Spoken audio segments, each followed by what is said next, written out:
I love the idea of the TPK. So, and we've kind of touched on that without calling it TPK.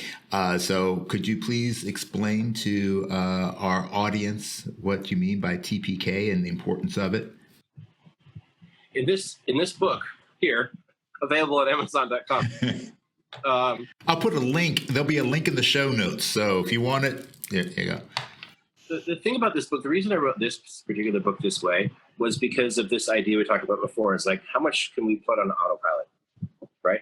And that's the idea. So I always discourage anyone from reading the book cover to cover, because that's not the point of it. The idea is that just pick the book up, flip it open, and read one or two. And then that way the idea just goes in your head as a simple idea. It gets put in, and you can work with it. I think if you try to read too much, then you're overloading the process. In other words, it's like you're trying to get, remember Frank West? Yeah. Frank West would say, without the expletive, he'd say, it's 10 pounds of poop in a 5-pound bag. You know? Yeah. And so, like I'll try, like this. I'm just flipping over to this page, number 64. Talk about good ego versus bad ego, right? Mm-hmm. Right. It's like, you ever notice people are two minds about things sometimes, and it says the good ego wants us to enjoy a pleasurable and profitable life, right? And connect. And your good ego will always run TPK, because TPK will explain. I'll just spend a second how to do that. Your bad ego wants to run away from scary things, right? It wants to assume that it already knows everything. It wants to self-mentor. We talk about that, right? So, that's right here. I'm reading from this part here. And it's kind of true. It's like the egotistical of us don't want TPK, and TPK stands for those who've proven to know. Because if you go to someone who's proven to know, they might tell you, we're afraid they might tell us that we're so far off base, or that we so lack talent, or we so lack ability.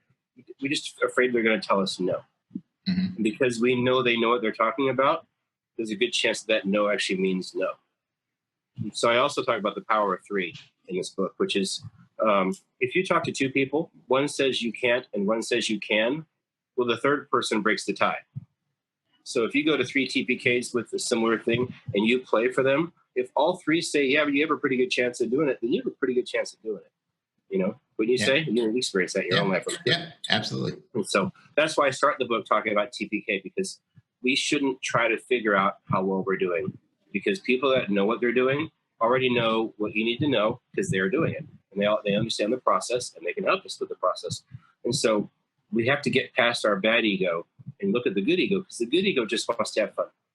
Mm-hmm. It wants to put other friends, wants to have conversations like this. Our good ego wants to do that.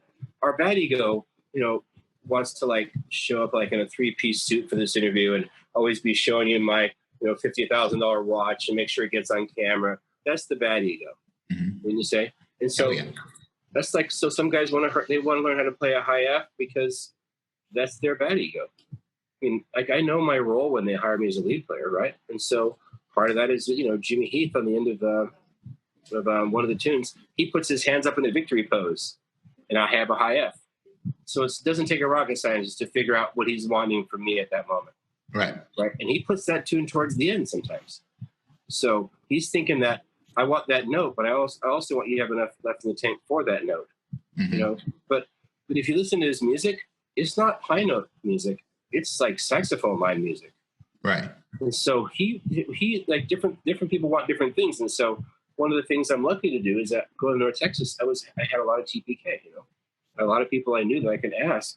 I met John when I was 19 or 18. And so I was able to ask a lot of people, hey, is this right? Hey, I'm thinking this, is this right? I didn't have to guess very much. Like when the book says guesses make messes, right? Mm-hmm.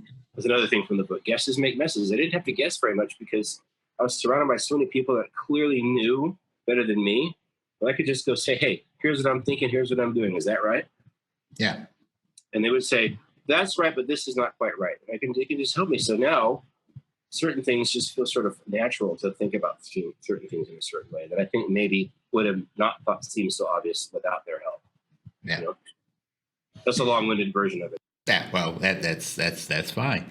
I mean, there are a couple things that, one, I mean, I just last year released a book of my own, and very much like with you, it was it's very, very short. It's not designed to be like a sit down and study. It's what they call an airplane book, something you can read on a flight.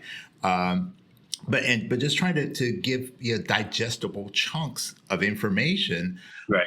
on very deep concepts. So I love that idea. I think that approach works so well because you're like you said, when you're trying to put 10 pounds of shit in a 5-pound bag, it doesn't work. So I like that. But one of the things I did love.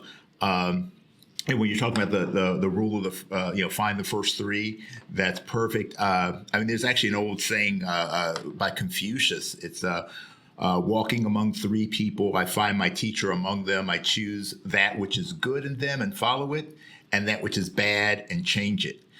So it's that idea that there is that power that you find, and that number 3 is kind of a powerful one.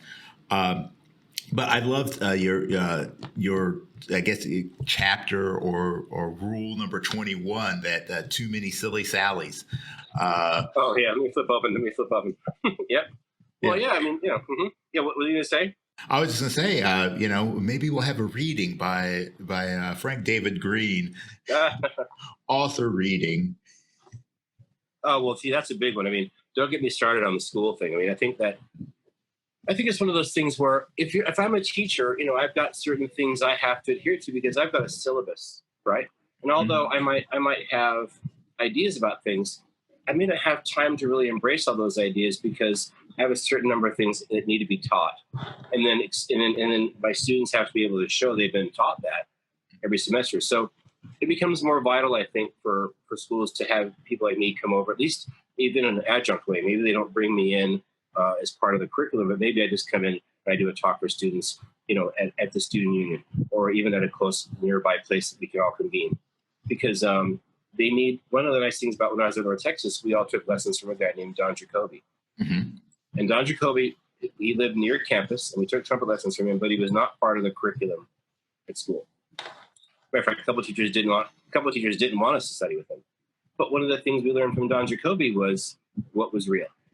We learned some fundamentals at school that were very valuable, but the extra stuff, the intangibles that people don't know about, you learn those things from people that are not necessarily part of the curriculum because Don didn't have to answer to anybody.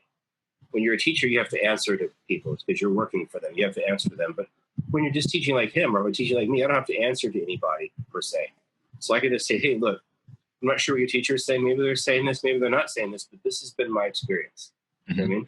And so if you want to play, if you want to play at the White House, this is what we did. You know what I mean? If you want to play on television, this is what I did that kind of led up to that. These are the things that happened that kind of led to this. How you get hired to play with these kinds of people. Well, these are the things that I did that led to that. So I'm going to only speak from my experience. I'm not going to generalize because I can tell you specifically, if you want this, then this is how that happened. Maybe a teacher may not be able to do that because, first of all, the students don't ask specific questions very much. Students are really, as you know, students are not great at asking specific questions. And so when they say in software, garbage in, garbage out, right? When you do software, if you ask a bad question, you get a bad answer. Mm-hmm. So someone has to say, I'm not sure what you mean by that, but I can do that in a way the teacher can't because they've got a certain amount of time to do a certain thing, and they can't be dealing with everyone's questions and then fundamentally get to the root of what's really going on. It take too long. Right. So I think that's why it's nice. And some schools are kind of coming around to this idea. And so they're starting to bring people like me. Great. If you bring me in, that's great. But it doesn't have to be me. There are other people that do this. You do this. Mm-hmm. It's like bring someone in from the outside because students need that balance of the inside and the outside. Some teachers are all playing and stuff like that. But sometimes the connections you make because you're a teacher aren't as real for a student who can't leverage that. Let's just be honest. I think sometimes if you're an educator, it gives you a bit of leverage, which isn't a bad thing, mm-hmm. but your student doesn't have that leverage. So they can't utilize that thing. So they might see you do X, Y, or Z, but part of that, maybe 5% of that's because of that leverage or that relationship.